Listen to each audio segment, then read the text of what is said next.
Assalamualaikum warahmatullahi wabarakatuh. Perkenalkan, saya Rara Katrisnansari, kelas 4C.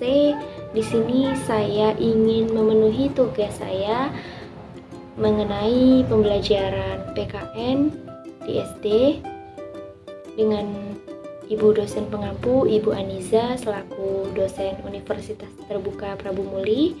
Di sini materi yang saya ambil yaitu modul 2 mengenai karakteristik pendidikan kewarganegaraan sebagai pendidikan nilai dan moral.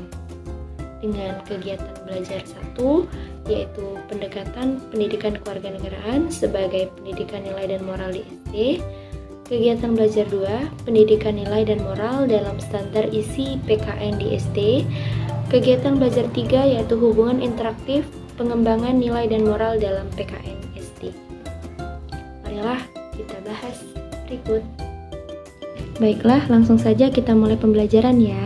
Pada modul 2, seperti di samping, modul 2 karakteristik PKN sebagai pendidikan nilai dan moral. Pada kegiatan belajar 1, pendekatan PKN sebagai pendidikan nilai dan moral di SD, penjelasan tentang pendidikan nilai yaitu 1. Hakikat nilai, 2. Proses pendidikan, 3. Prinsip pendidikan, 4. Proses pendidikan nilai. Prinsip-prinsip pendidikan: A. Pendidikan secara demokratis dan berkeadilan, tidak diskriminatif. B. Pendidikan diselenggarakan sebagai satu kesatuan sistematis dengan sistem terbuka penuh makna. Baiklah, untuk penjelasan lebih panjang bisa kalian baca sendiri ya di samping. Jangan malas-malas untuk membaca. Untuk bagian B, misi PKN sebagai mata pelajaran. Dalam pasal 37 Undang-Undang Republik Indonesia Nomor 20 Tahun 2003, secara implisit tercakup dalam muatan pendidikan kewarganegaraan secara substansif dan pedagogis memiliki nilai mengembangkan peserta didik menjadi manusia yang memiliki rasa kebangsaan dan rasa cinta tanah air. Kemudian kita lanjut ya, kegiatan belajar 2. Pendidikan nilai dan moral dalam standar isi PKN di SD.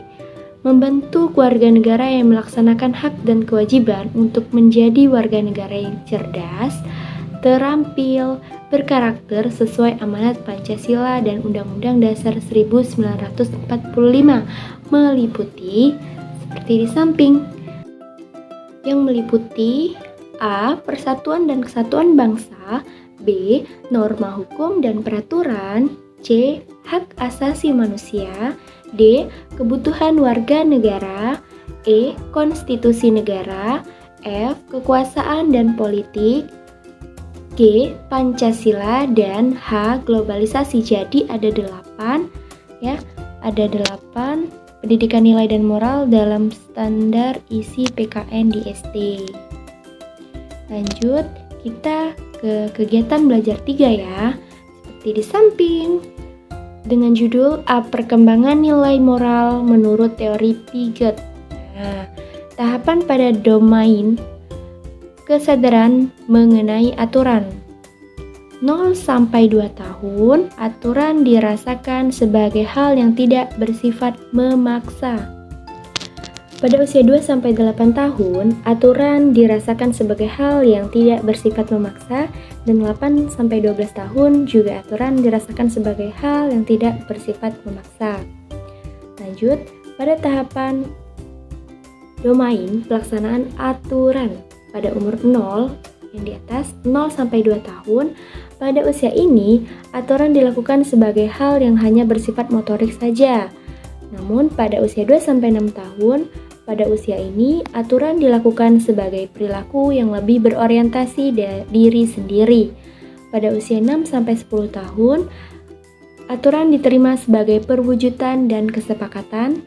Pada usia 10-12 tahun, pada usia ini, aturan diterima sebagai ketentuan yang sudah dihimpun. Baiklah, kita lanjut ya. B. Perkembangan moral menurut Kohlberg. Ada 3 tingkatan menurut Kohlberg. Yang pertama yaitu tingkat 1 prakonvensional, yang kedua tingkat 2 konvensional, dan yang ketiga postkonvensional. Dalam 3 tingkatan ini ada tahap-tahapannya. Tahap 1, orientasi hukum dan kepatuhan dengan ciri sikap baik sama dengan pujian, sikap buruk sama dengan hukuman. Pada tahap 2, orientasi instrumental nisbi dengan ciri perbuatan baik dibalas dengan perbuatan baik pula. Pada tahap 3, orientasi kesepakatan timbal balik dengan ciri sikap baik dengan pertimbangan anggapan orang lain. Pada tahap 4, orientasi hukum dan ketertiban dengan ciri perbuatan baik sama dengan sesuai aturan hukum. Pada tahap 5, orientasi kontrak sosial legistik dengan ciri perbuatan baik bila sesuai kesepakatan umum dan diterima sebagai kebenaran konvensional.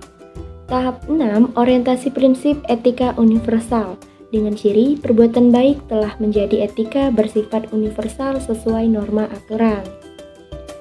Terima kasih, mungkin itu saja pembelajaran yang bisa saya berikan dengan modul 2, karakteristik PKN sebagai pendidikan nilai dan moral. Terima kasih atas waktunya. Saya mohon bimbingannya untuk Ibu dosen Aniza MPD. Semoga tugas yang saya berikan ini bisa diterima dan semoga bisa dimaafkan apabila ada kesalahan, dan kepada Allah saya mohon ampun. Wassalamualaikum warahmatullahi wabarakatuh. Bye bye.